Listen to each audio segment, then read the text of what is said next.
అందరికీ నమస్కారం అండి. Welcome back to Ragalatha channel. నేను మీకు ఈ వీడియోలో P4 సర్వేలో బంగారు కుటుంబాలకి మార్గదర్శిని ఎలా రిజిస్ట్రేషన్ చేయాలి, మార్గదర్శులకి బంగారు కుటుంబాలని ఎలా ట్యాగ్ చేసుకోవాలనే దాని గురించి అయితే చెప్పాలనుకుంటున్నాను. అయితే ముందుగా మనము క్రోమ్కి వెళ్ళి జీరో పావర్టీ అనే దాని మీద జీరో పావర్టీ P4 అని క్లిక్ చేసినట్లయితే మనకి ఇలాగా సైట్ అనేది ఓపెన్ అవుతుంది. ఓపెన్ అయ్యేటప్పుడు ఇక్కడ మెనూ దగ్గరికి వెళ్ళి లాగిన్ అనే దాని మీద క్లిక్ చేయగానే మనకి ఇలాగా హోమ్ పేజ్ అనేది లాగిన్ పేజ్ ఓపెన్ అవుతుంది. ఒకవేళ మీరు రిజిస్ట్రేషన్ అయ్యి ఉంటే లాగిన్ అయిపోతాము, కానీ రిజిస్ట్రేషన్ అవ్వటం ఎలా అనేది తెలుసుకోవాలి కాబట్టి ముందుగా ఇక్కడ సైనప్ అనే ఆప్షన్ ఉంది. ఈ సైనప్ అనే దాని మీద క్లిక్ చేస్తాము.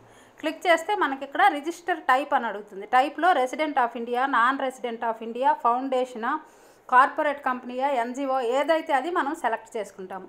సెలెక్ట్ చేసుకున్న తర్వాత ఎవరైతే మార్గదర్శిగా రిజిస్టర్ అవ్వాలనుకుంటున్నారో వాళ్ళ పేరుని ఇక్కడ ఎంటర్ చేస్తాం. ఈమెయిల్ ఐడి అనేది ఆప్షనల్, ఫోన్ నెంబర్ ఎంటర్ చేస్తాం. ఎంటర్ చేసి గెట్ ఓటీపీ అనగానే మనకి ఆ మార్గదర్శికి ఓటీపీ అనేది వెళ్ళటం జరుగుతుంది. ఓటీపీని ఎంటర్ చేస్తాము. ఎంటర్ చేసిన తర్వాత పాస్వర్డ్ క్రియేట్ చేసుకుంటాం. పాస్వర్డ్ క్రియేట్ చేసుకున్న తర్వాత where did you hear about this site అని అడుగుతుంది. అక్కడ ఆప్షన్స్ అయితే రావడం జరిగింది. మీరు ఎవరి ద్వారా ఈ P4 మార్గదర్శి గురించి విన్నారు అనేది సెలెక్ట్ చేసుకొని గవర్నమెంట్ అఫీషియల్ అనగానే మళ్ళీ ఎవరు రిఫర్ చేశారు మీకు అని అడుగుతుంది. ఇలా అన్ని డీటెయిల్స్ ఎంటర్ చేసుకొని క్లిక్ ఇమేజ్, ఇక్కడ ప్రొఫైల్కి ఇమేజ్ పెట్టాలనుకుంటే ఇక్కడ ఫోటో అప్లోడ్ చేసుకొని క్రియేట్ అకౌంట్ అనే దాని మీద క్లిక్ చేస్తాం. అప్పుడు అకౌంట్ క్రియేటెడ్ సక్సెస్ఫుల్లీ అని వస్తుంది. వచ్చిన తర్వాత మనం లాగిన్ అవుతాం.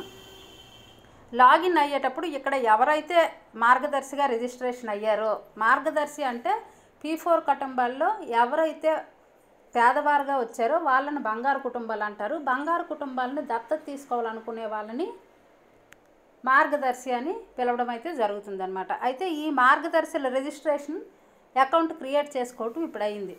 అకౌంట్ క్రియేట్ చేసుకున్న తర్వాత లాగిన్ అవుతారు. వాళ్ళ యొక్క ఎన్ఆర్ఐగా రిజిస్ట్రేషన్ అయితే ఎన్ఆర్ఐ, రెసిడెంట్ ఆఫ్ ఎలాగైతే అలాగే అక్కడ సెలెక్ట్ చేయాలి. మొబైల్ నెంబర్ ఎంటర్ చేసుకుంటాము. మనము క్రియేట్ చేసినటువంటి పాస్వర్డ్ అనేది ఎంటర్ చేసుకోవాలి. లేదు అంటే లాగిన్ విత్ ఓటీపీ అని దీని మీద క్లిక్ చేస్తే ఓన్లీ మొబైల్ నెంబర్ వేస్తే ఓటీపీ వస్తుంది, లాగిన్ కూడా అవ్వచ్చు. ఇలా రెండు రకాలుగా లాగిన్ అవ్వాల్సిన అవసరం అయితే ఉంటుందన్నమాట. అయితే ఇప్పుడు లాగిన్ అయిన తర్వాత ఏం చేయాలి అంటే, లాగిన్ అయిన వెంటనే ఇలాగా పేజ్ అనేది ఓపెన్ అవుతుంది. ఓపెన్ అయ్యేటప్పుడు అడాప్ట్ ఫ్యామిలీస్ అని ఉంటుంది కదా, ఆ అడాప్ట్ ఫ్యామిలీస్ నో మోర్ అని ఉంటుంది. నో మోర్ అనేది సెలెక్ట్ చేయగానే ఇక్కడ మనకి ఇలా డేటా అనేది ఓపెన్ అవుతుంది. ఈ డేటాలో జియోగ్రఫికల్ లొకేషన్ ఫిల్టర్స్, మనం ఏ జిల్లా వాళ్ళలో ఎవరిని దత్తత తీసుకోవాలి అనేది మనకు ఒక ఐడియా ఉంటే పలానా వాళ్ళని మేము దత్తత తీసుకోవాలనుకుంటున్నాము అని మార్గదర్శి కనుక నిర్ణయించుకుంటే ఆ జిల్లాని సెలెక్ట్ చేసుకుంటారు. ఏ జిల్లా వాళ్ళని సెలెక్ట్ చేసుకుంటారు, ఏ కాన్స్టిట్యున్సీ, తర్వాత రూరలా అర్బనా, ఏ మండలం వాళ్ళు, ఏ సెక్రటేరియట్ వాళ్ళు, అలా మనం సెలెక్ట్ చేసుకుంటాము. ఏ సెక్రటేరియట్ వాళ్ళని సెలెక్ట్ చేయాలి లేదా సర్టెన్ ఒక మెంబర్ని మనం సెలెక్ట్ చేసుకోవాలి. ఇక్కడ సెర్చ్ అని క్లిక్ చేయగానే ఆ సచివాలయం పరిధిలో ఉన్నటువంటి వాళ్ళు ఎవరైనా ఉన్నట్లయితే అక్కడ కనిపిస్తుంది. ఇలా ఎవరినైతే సెలెక్ట్ చేసుకోవాలి, ఎవరినైతే దత్తత తీసుకోవాలనుకుంటున్నామో వాళ్ళ తలక డీటెయిల్స్ అనేది ఇక్కడ ఎంటర్ చేసి సెర్చ్ కొడతాము.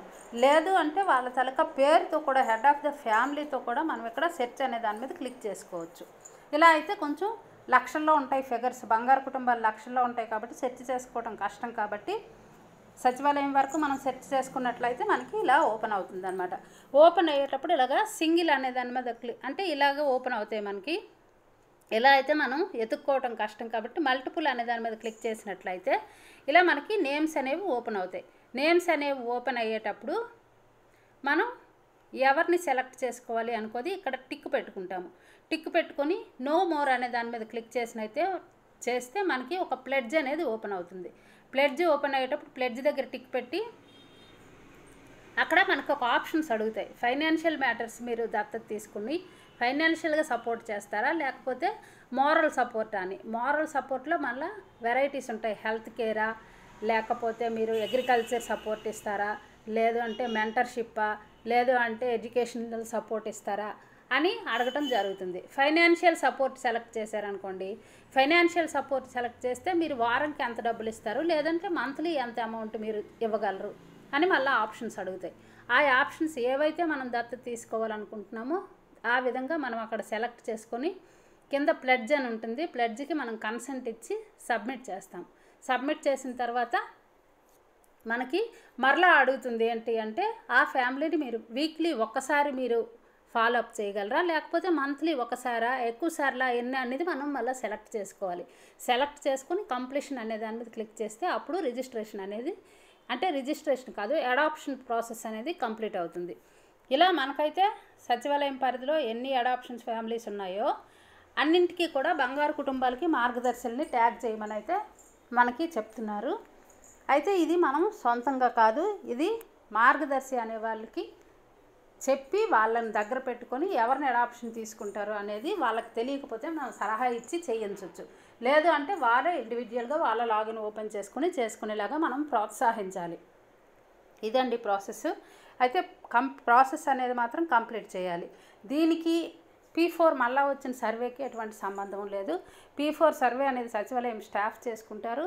ఈ అడాప్షన్ ప్రాసెస్ అనేది పబ్లిక్ కైండ్ చేయొచ్చు, ఎంప్లాయీస్ ఎవరైనా దత్తత తీసుకోవచ్చు. అలాగే దీంతోపాటు మనం గ్రామవార్డు సచివాలయం లాగిన్లో P4 మిస్ మ్యాచ్ స్క్రీన్లో డేటా ఎంట్రీ చేస్తున్నాము. దానికి దీనికి కూడా ఎటువంటి సంబంధము ఉండదు. దాని ప్రాసెస్ వేరు, దీని ప్రాసెస్ వేరు, సర్వే ప్రాసెస్ వేరు. అన్నీ ఎట్ ఏ టైం మనం కంప్లీట్ చేయాలి. ఓకే అండి, థ్యాంక్ యూ ఫర్ వాచింగ్.